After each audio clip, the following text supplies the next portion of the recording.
Saya bicara ijazah, Pak Ono bicara ijazah. Yang mungkin tidak akan pernah diikuti adalah saya cari istri, tidak mungkin Pak Ono cari istri. Saya mohon dengan sangat, terimalah berbagai pikiran gagasan saya yang out of the box ini, yang lahir dari hati, lahir dari kecintaan dan jiwa, yang ingin orang Sunda, orang Jawa Barat punya martabat di depan orang lain. Kita tidak mau jadi provinsi yang dihinakan. Assalamualaikum warahmatullahi wabarakatuh. Sampurasun. Yang saya hormati, saya muliakan dan saya banggakan, bahkan saya katakan sebagai tauladan birokrat Sunda, Gubernur Jawa Barat yang ke-17, Bapak Bay Mahmudin. Saya memberikan ucapan spesial pada pagi hari ini karena dia sebagai PJ betul-betul memposisikan sebagai PJ. Mengatur ritme birokrasi, menata keuangan, kemudian mengantarkan pemimpin baru dengan penuh sukacita dan penuh rasa bahagia. Dan ini pelajaran penting. Di saat orang hari ini krisis terhadap kejujuran, maka saya berani berkata, Pak Bay adalah sosok pejabat yang sangat jujur. Bukan hanya jujur keuangan, dia juga jujur pada istrinya.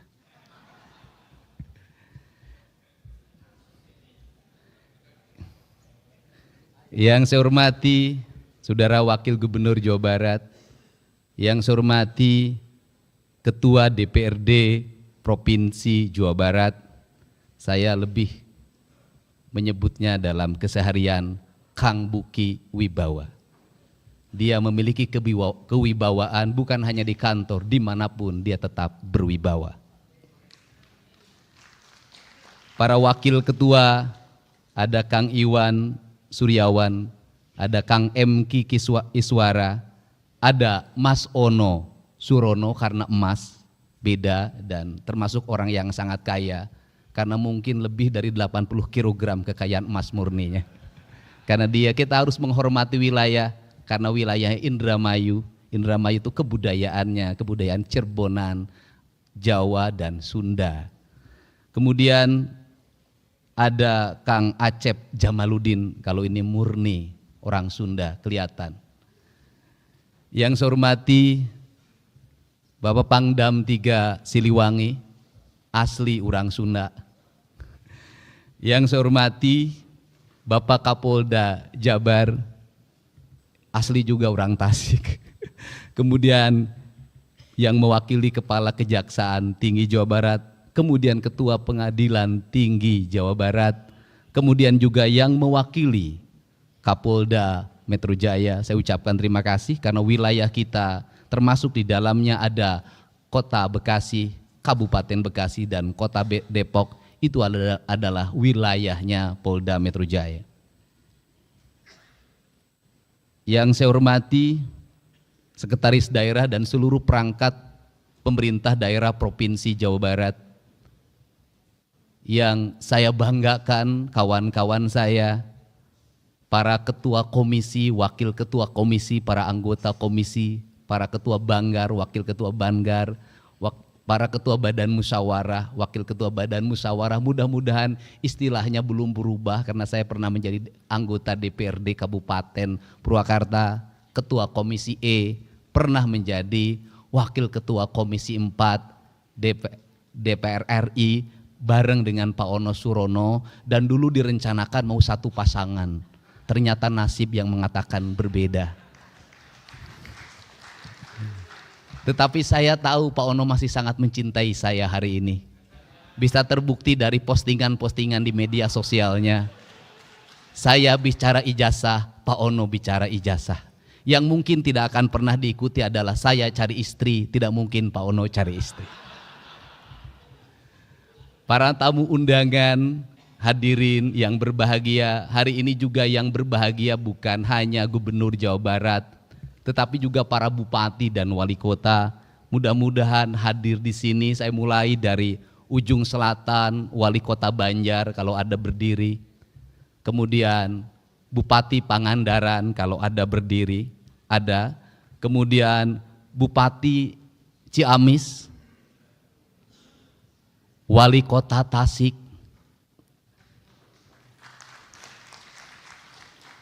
Bupati Kuningan, Bupati Cirebon, Wali Kota Cirebon, Bupati Indramayu, Bupati Majalengka, Bupati Sumedang, Bupati Subang. Nah ini Bupati Subang mantan juga, anggota DPRD dulu termuda, sekarang Bupati termuda, tapi sudah bersumpah tadi malam dengan saya tidak akan punya istri muda. Bupati Purwakarta, Bupati Karawang, Bupati Bekasi, Wali Kota Bekasi, Wali Kota Depok, Bupati Bogor, Wali Kota Bogor, Wali Kota Sukabumi, Bupati Sukabumi, Bupati Cianjur, Bupati Bandung Barat, Bupati Kabupaten Bandung, Wali Kota Cimahi, Wali Kota Bandung. Ada yang terlewat? Sudah? Oh iya, kalau Garut memang sengaja dilewat. Karena kalau itu harus paling belakangan menyebutnya. Yang paling utama Bupati Garut itu agak spesial. Bukan hanya Bupati Garut yang hadir, tetapi wakil bupatinya juga hadir. Saya kurang mengerti kenapa wakil bupatinya juga hadir. Tepuk tangan. Yang jelas tadi pagi saya sudah menegur anggota DPRD Provinsi Jawa Barat, Dapil Purwakarta dan Subang dari Partai Gerindra, karena lebih banyak kunjungan ke Garut dibanding kunjungan ke Purwakarta dan Karawang.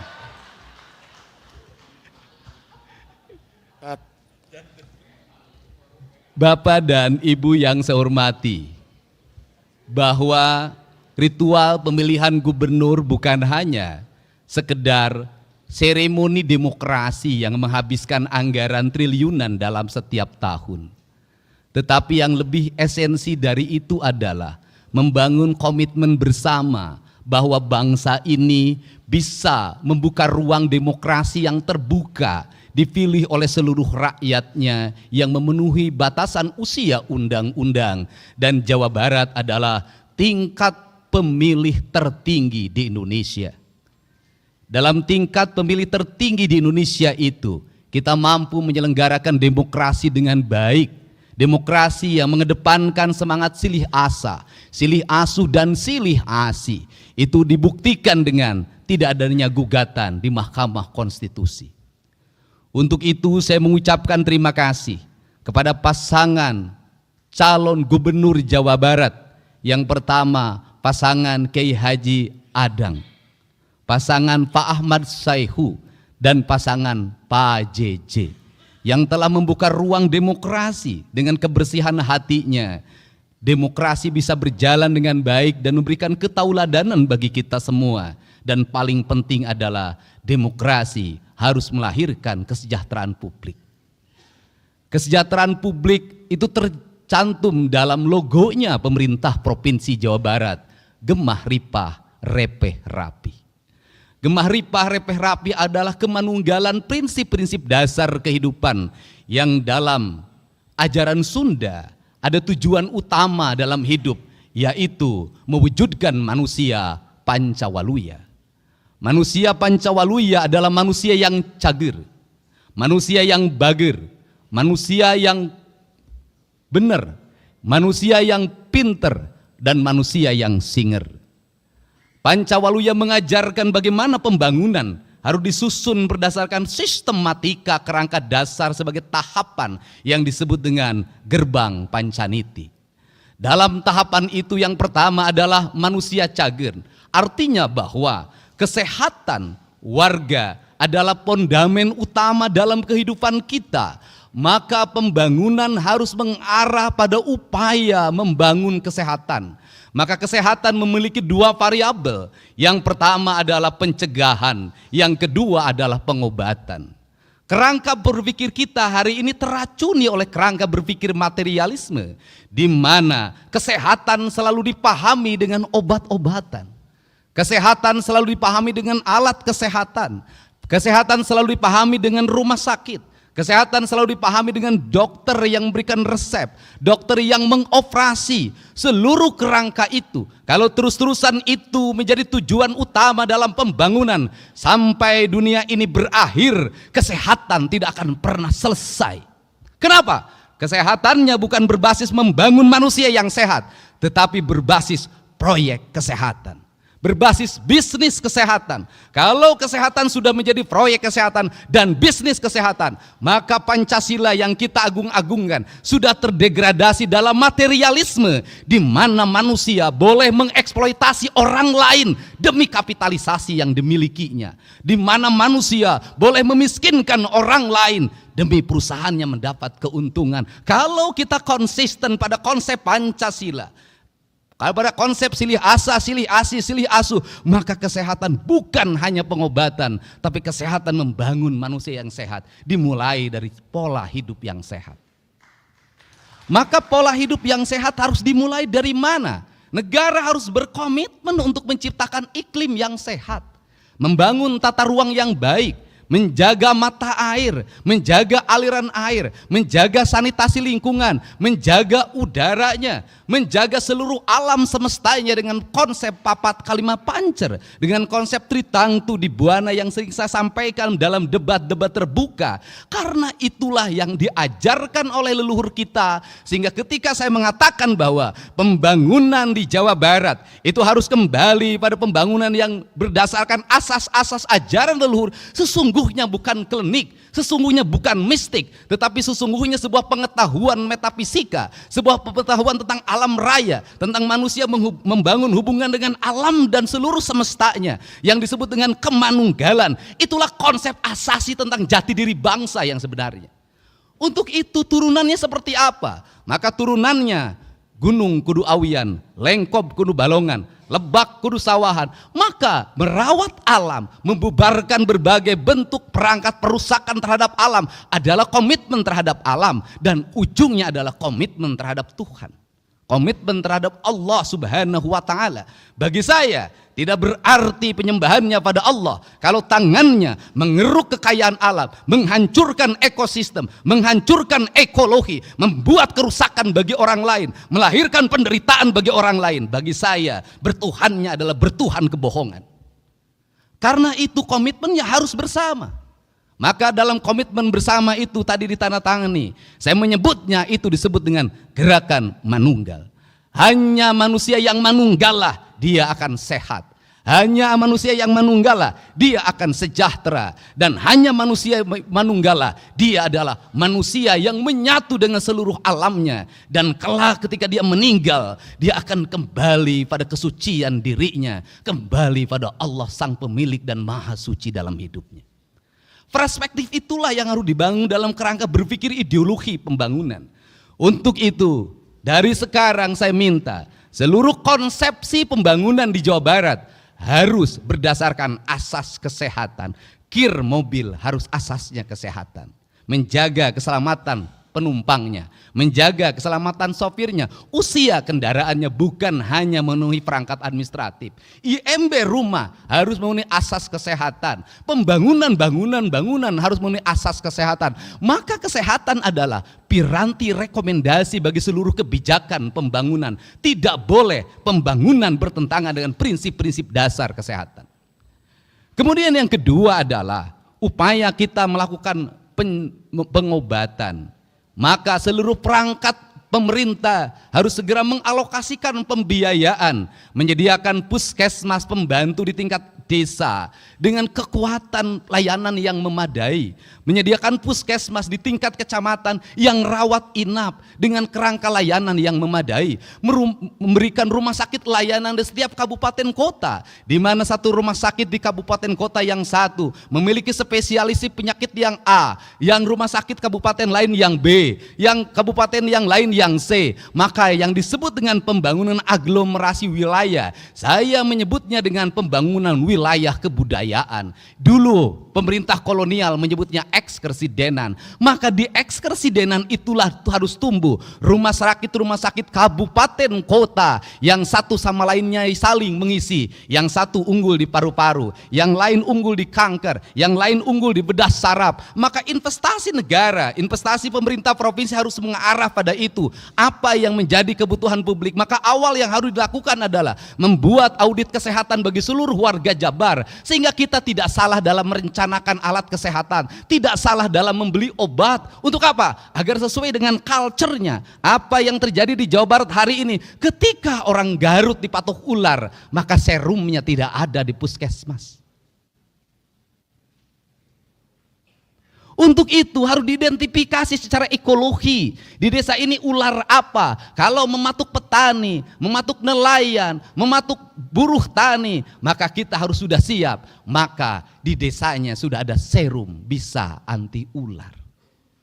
Kerangka ini harus dibangun dalam capaian berpikir yang universal, tetapi tindakan-tindakannya harus bersifat lokal. Kemudian yang berikutnya adalah membuat gerakan. Ketika hari ini dicanangkan gerakan makan bergizi gratis, sesungguhnya itu adalah harapan. Harapannya apa? Harapannya anak-anak kita mendapat asupan gizi yang memadai. Hari ini anak-anak Jawa Barat mengalami problem di makanan. Kenapa? Ibunya sudah tidak memasak di rumahnya. Maka anak-anak jajan di pinggir jalan, maka anak-anak jajan dimanapun. Apa yang terjadi pada hari ini? Anak-anak meminum gula dengan kadar gula yang berlebihan yang dia dapatkan di warung-warung. Anak-anak memakan minyaknya, kadarnya sudah berhari-hari tidak diganti.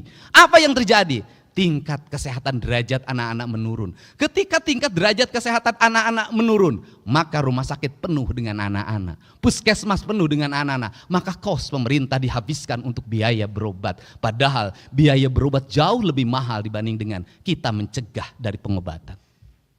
Yang kedua adalah kerangka cager kerangka bager. Maka orang cager maka dia akan bager. Bager itu apa? Bager itu dalam kata orang Sunda, yaitu orang yang memiliki kebersihan hati awalnya. Cilik putih celak herang, caang bulan 14, jalan gede sasapuan, tegenek temalek balumbang timur narawangan. Maka sifatnya dedehan welasan asihan, nulung kanu butuh nalang kanu susah nganter kanu sieun nyaangan kanu poeken. Maka kerangka kerja itu harus dibangun dalam sistem pendidikan yang membangun karakter pribadi anak-anak. Anak-anak kita pinter main IT-nya, anak-anak kita pinter berucapnya, tapi hari ini lemah kesabarannya, lemah fisiknya. Dan dalam jangka panjang, kalau ini dibiarkan, maka akan menjadi ancaman masa depan. Saya katakan, tadi malam sudah layak para bupati, wali kota hari ini mengevaluasi anak-anak TK, SD, dan SMP menggunakan perangkat HP dalam kehidupan keseharian. Kalau ingin punya generasi hebat. Belajar dengan membaca HP, ternyata di negara-negara maju kini sudah ditinggalkan. Kenapa? Tidak meninggalkan jejak di dalam pikirannya. Membaca buku jauh meninggalkan jejak dibanding membaca perangkat digital. Tetapi di perangkat digital jejaknya tidak akan pernah hilang. Kemudian benar, maka orang benar itu apa? Orang yang ucap dan tingkahnya sama. Kalau sudah seperti itu, maka tingkatan yang keempat, pinter. Orang pinter boleh, tetapi kalau dia sudah cager, sudah bager, dan sudah benar. Kenapa? Kalau pinter lebih dulu, dia tidak cager. Profesor tak akan berarti kalau dia kena stroke. Dia pinter, tapi dia tidak benar, rusak pegang anggaran. Tidak pernah mengarah pada kepentingan publik, habis belanjanya oleh kepentingan-kepentingan yang non publik. Maka pinter menjadi kekuatan utama. Yang terakhir, orang pinter tak ada arti kalau tidak singer. dia tidak satset, dia tidak pok-pek-prak, dia tidak bisa mengaplikasikan seluruh perangkatnya dalam kehidupannya. Untuk itu saya mencoba membangun 2 kerangka kerja pembangunan di Jawa Barat. Kerangka kerja yang pertama di tahun 2025 dan tahun 2026 serta sisa setengah dari 2027. Saya menyebutnya tahun belanja modal. Tahun belanja modal itu apa? Modalnya dalam bentuk infrastruktur. Maka saya menargetkan jalan provinsi Jawa Barat harus selesai dalam waktu tahun 2025, sisanya 10% 2026. Ruang kelas baru sebanyak 3.333 ruang kelas harus selesai pada tahun ini. Sekolah-sekolah yang hari ini tanah-tanahnya masih milik orang lain, bangunannya milik orang lain, harus selesai pada tahun ini. Puskesmas yang diarahkan pada rawat inap harus selesai pada tahun ini. Jaringan listrik warga di mana masih ada masyarakat Jawa Barat lebih dari 150.000 orang yang belum punya listrik harus selesai pada tahun ini. Rumah rakyat miskin setengahnya harus selesai pada tahun ini. Tetapi angkanya tidak boleh 22,5, minimal 40 juta sampai 50 juta kalau ingin merubah nasib orang. Dan tidak lagi kita terkendala oleh sertifikat. Kenapa? Orang miskin tidak akan pernah punya sertifikat. Tidak boleh lagi terkendala dengan kepemilikan tanah. Orang miskin tidak punya tanah. Maka tugas negara adalah menyelesaikan seluruh problem administrasi tersebut. Jangan administrasi membuat mereka kehilangan harapan dan deritanya tidak akan pernah berakhir. Kemudian pembangunan irigasi harus selesai pada tahun depan. Dan tahun ini harus angkanya bisa mencapai 500 sampai 600 miliar. Kemudian pembangunan kepentingan yang lain, pasar. Kemudian pembangunan yang lain yang menjadi kebutuhan publik. Maka kita harus mencoba menginvestasikan. Kalau ingin investasi, maka pembangunannya harus berkualitas. Lebih baik membangun jalan yang berumur 20 tahun daripada membangun jalan yang berumur 2 tahun. Kenapa? Karena nanti balik ke urut. Kembali lagi, kita tidak akan pernah selesai. Untuk itu tidak bisa provinsi saja, harus terintegrasi dengan kabupaten, harus terintegrasi dengan kota, harus terintegrasi dengan desa. Maka kabupaten, desa dan kota harus memiliki kekuatan yang sama. Problematika rakyat kita selesaikan bersama. Anggaran desa harus terarah pada infrastruktur, anggaran kabupaten kota harus terarah pada infrastruktur, anggaran provinsi harus terarah pada infrastruktur. Maka seluruhnya menjadi gerakan bersama, gerakan manunggal Jawa Barat. Karena ini juga akan bisa menyelesaikan, termasuk menyelesaikan problem sampah. Orang Bandung bingung harus kemana membuang sampah. Setiap kabupaten hari ini mengalami kebingungan, jumlah sampah terus bertambah. Tetapi orang tidak mau dijadikan tempat pembuangan sampah. Maka solusinya bisa solusi pemilahan, bisa solusi PLTS, bisa solusi yang lainnya. Seluruh solusi itu tidak boleh hanya menjadi DED, tidak boleh hanya menjadi kajian, tetapi harus segera menjadi eksekusi kenyataan-kenyataan yang lebih nyata. Maka saya mentargetkan ke depan di setiap kantor gubernur wilayah harus ada minimal 1 pembangkit listrik tenaga sampah. Ini jangka 2 sampai 3 tahun. Maka kita harus melanjut pada kedua negara, nggak boleh kalah sama Tiongkok. Kenapa Tiongkok berhasil? BUMN-nya berhasil membangun infrastruktur, negaranya menggerakkan investasi, membiayai. Apa yang terjadi? Mereka surplus keuangan. Karena surplus keuangan maka dia mencari negara di mana dia harus berinvestasi agar uangnya berputar lagi. Provinsi Jawa Barat tidak boleh terus-terusan dalam setiap tahun membuang uang seolah-olah uang itu tiap tahun ada dan tugasnya menyerap. Menyerap bukan hanya angka yang diserap, bukan itu output, outcome, benefit yang harus dirasakan oleh publik. Gak boleh begitu lagi. Karena itu di 2026 2027, 2028, 2029 kalau infrastruktur sudah selesai. Kalau kewajiban-kewajiban pemerintah provinsi sudah selesai, uangnya memiliki kecukupan, maka kita harus mulai berinvestasi fiskal. Investasinya tidak boleh lagi dalam BUMD yang kemudian BUMD itu menahan dividennya dan dikatakan rugi terus dalam setiap tahun. Saya tidak mau menjadikan badan usaha milik daerah menjadi tempat menyimpannya tim sukses. Tidak akan ada di pemerintahan saya. Kenapa? Kalau negeri ini dibagi pada tim sukses, maka negeri ini tidak akan pernah berakhir. Tahun ini, tahun depan lagi ini, kapan kita ini? Dan negeri menjadi negeri balas dendam. Tetapi BUMD saya akan lakukan apa? Audit investigatif. Agar apa? Agar bisa ditemukan bekerjanya baik, kredibel, punya untung atau buntung terus. Kalau buntung terus, ngapain? Gaji pengangguran, ngabisin duit APBD, tutup. Kita arahkan apa? Investasi pada BPR yang sehat di kabupaten, kota, dan kecamatan yang sehat. Agar apa? Agar uang provinsi bisa diserap oleh masyarakat yang jujur. Kita tingkatkan lagi investasi di Bank Jabar walaupun sudah terbuka. Dan Bank Jabar harus mengalami efisiensi. Efisiensi apa? Struktur jabatannya jangan terlalu banyak.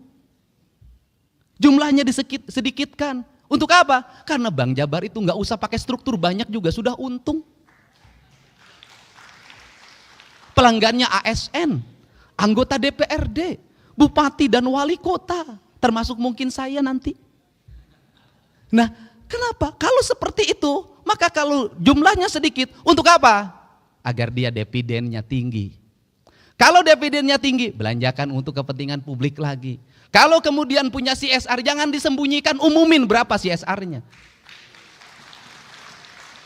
Dan saya merencanakan CSR pada tahun 2025 untuk pembangunan sekolah. Satu sekolah dari CSR. Kalau seperti itu nanti anak-anak kita bisa bersekolah. Tidak ribut lagi, tidak mengalami lagi anak Jawa Barat 350.000 ijazahnya belum ditebus. Negara sudah merdeka, ijazah belum ada di tangan. Ini adalah kerangka. Kalau kerangka ini sudah dibangun, maka pada periode ke depan kita menjadi provinsi yang memiliki kecukupan fiskal. Kalau sudah punya kecukupan fiskal, kalau provinsinya misalnya nanti ada BUMD yang profesional, bisa dikelola dengan baik, bisa jadi dia bangun jalan di provinsi lain.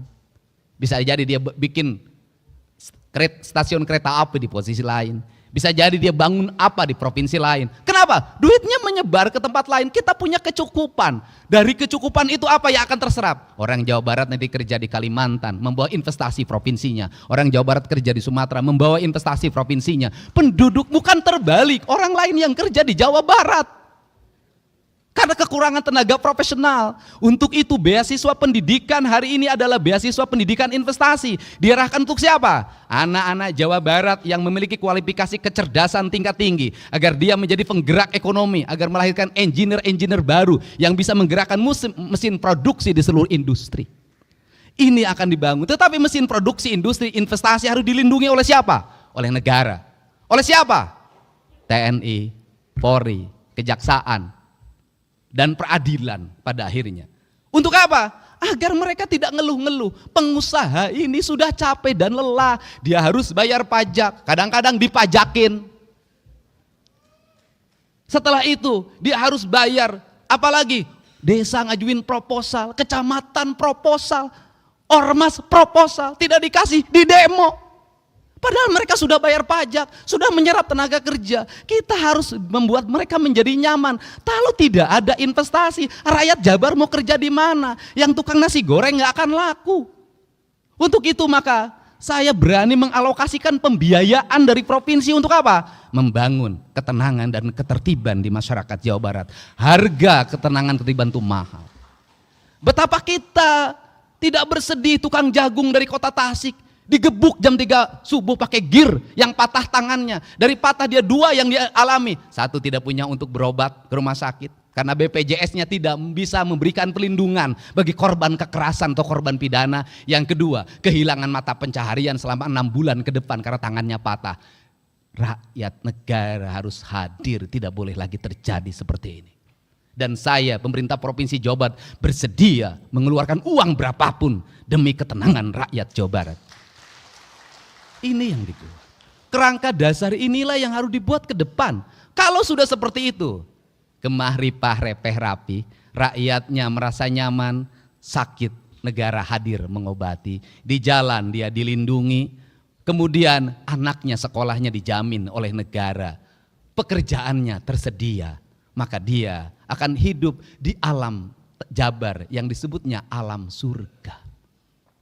Maka klaim kita sebagai provinsi religius bukan hanya religius ritualitas, tetapi secara substantif religius membangun ketenangan, kenyamanan bagi seluruh warganya.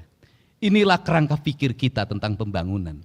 Dan seluruh kerangka pikir itu, maka kita masuk dalam wilayah politik administratif. Politik administratif yang pertama memerlukan para abdi negara yang jenius, yang pok-pek-prak, yang dimana tunjangan kinerjanya harus melahirkan kinerja, bukan melahirkan foto-foto selfie. Tunjangan kinerjanya harus betul-betul melahirkan produk, output, dan outcome. Tidak punya hanya sekedar aksesoris sebagai abdi negara yang berbasis digital. Yang kedua, saya pun memerlukan kerjasama dengan jajaran TNI, Polri, Kejaksaan, dan Pengadilan. Kita juga memerlukan kerjasama dengan seluruh tokoh masyarakat, tokoh ulama. Kita juga memerlukan kerjasama dengan mitra pemerintah Provinsi Jawa Barat, DPRD Provinsi Jawa Barat. Kita ingin berlaku secara terbuka dan saya yakin setiap anggota DPRD berpolitiknya adalah keberlanjutan, terpilih lagi pada periode yang ke depan. Dan saya meyakini yang ada di sini nanti terpilih lagi dan mungkin masuk DPR RI dan mungkin jadi bupati wali kota asal jangan nyalon gubernur dulu. Untuk itu saya mohon dengan sangat terimalah berbagai pikiran gagasan saya yang out of the box ini, yang lahir dari hati, lahir dari kecintaan dan jiwa, yang ingin orang Sunda, orang Jawa Barat punya martabat di depan orang lain. Kita tidak mau jadi provinsi yang dihinakan karena jumlah anak-anak yang menikah di bawah umurnya tinggi. Kita tidak mau menjadi provinsi yang dihinakan karena lamanya sekolah masih 8 tahun. Kita tidak mau jadi provinsi yang dihinakan karena rakyatnya terjerat oleh pinjol dan judi online. Kita tidak mau jadi provinsi yang dihinakan karena angka harapan hidupnya masih rendah. Kita tidak mau jadi provinsi yang dihinakan karena angka kematian ibu dan anak karena melahirkan juga masih tinggi. Kita ingin jadi provinsi yang dibanggakan, menjadi provinsi yang memberikan contoh pada seluruh provinsi lain bahwa anggaran negara kalau dikelola dengan baik akan melahirkan kesejahteraan bagi masyarakatnya. Untuk itu saya mengucapkan terima kasih atas seluruh dukungan warga Jawa Barat yang telah berpartisipasi dalam politik 27 November 2024. Bagi saya tidak ada partai pendukung, tidak ada partai pengusung, tidak ada partai lawan politik. Semua partai adalah sahabat saya yang memiliki cita-cita yang luhur. Dan saya pun tetap membuka ruang bagi semuanya untuk memberikan otokritik yang objektif dan mengarah pada solusi-solusi yang dibutuhkan oleh masyarakat. Bukan kritik yang bersifat kebencian atau didasarkan nalar-nalar sentimen karena persoalan pemahaman keyakinan yang berbeda. Untuk itu saya mengucapkan terima kasih. Semoga seluruh gagasan dan cita-cita ini bisa kita wujudkan dalam waktu yang tidak terlalu lama. Dan seluruh penantian itu bisa dirasakan oleh seluruh warga Jawa Barat. Saya mohon maaf pada semuanya apabila ada ucapan dan tingkah laku saya yang sering kontroversial, yang menimbulkan keriuhan di media sosial, tetapi tidak akan pernah ada tajamnya pisau kalau tidak pernah berasah dalam setiap hari. Pisau yang tidak berasah dia akan berkarat dan akhirnya tidak bermakna. Untuk itu saya ucapkan terima kasih. Lembur diurus, kota ditata, Jawa Barat istimewa. Wallahu muwaffiq ila aqwamit thoriq. Assalamualaikum warahmatullahi wabarakatuh. Sampurasun. Sekali merdeka tetap. Sekali merdeka tetap. Sekali merdeka tetap. Sekali merdeka tetap. Rahayu, rahayu, rahayu.